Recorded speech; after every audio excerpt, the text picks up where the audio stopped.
નમસ્કાર દર્શક મિત્રો, બ્રેકિંગ ન્યૂઝમાં આપનું હાર્દિક સ્વાગત છે. આપ જોઈ રહ્યા છો Gujarat news 24.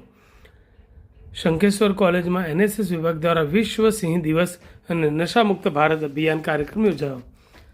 Shri N M Shah arts and commerce college શંખેશ્વરમાં એનએસએસ વિભાગ દ્વારા વિશ્વ સિંહ દિવસની ઉજવણી કરવામાં આવી, જેમાં મુખ્ય વક્તા કોલેજના આચાર્ય ડૉક્ટર રાજેશ ત્રિવેદીએ વન્ય પ્રાણીઓનું સંરક્ષણ અને એશિયાઈ સિંહોના સંરક્ષણની વાત કરતા હતા કહ્યું હતું કે દરેક પશુ પક્ષી પ્રાણી એ મનુષ્ય જીવનને જોડતી કડી છે, તેથી દરેક પ્રાણીઓની રક્ષા કરવી તે મનુષ્યની ફરજ છે. આમ એશિયાઈ સિંહોના સંરક્ષણને પણ મહત્ત્વ આપવામાં આવે છે. નશામુક્ત ભારત અંતર્ગત વિદ્યાર્થીઓને કોઈપણ પ્રકારના વ્યસનોથી દૂર રહેવા માટે પ્રેરણા આપવામાં આવી અને નશામુક્ત ભારત અંતર્ગત નશામુક્તિની પ્રેરણા લેવડાવવામાં આવી.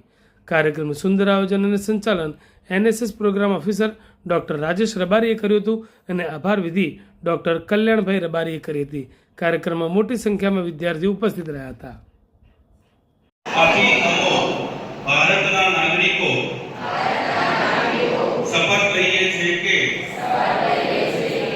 અમો કોઈ પણ પ્રકારનો નશો કરીશું નહીં અને અમારી આજુબાજુ રહેતા લોકો તથા કુટુંબીજનોને નશો ન કરવાની સલાહ આપીશું. નશો નોતરે નાશ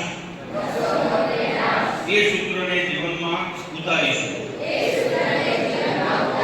ભારત માતા કી. વિદ્યાર્થીને ઉસ્કાવી અને એને રસડતા હોય છે અને પછી ઉડતા પંજાબ જેવી પંજાબમાં બહુ ખરાબ પરિસ્થિતિ હતી. આજે ગુજરાતની એ પરિસ્થિતિ છે. આપણે તો બહુ સારા વિસ્તારમાં છે કે આપણે એના સુધી હજુ પહોંચ્યા નથી અને પહોંચવાનું પણ નથી.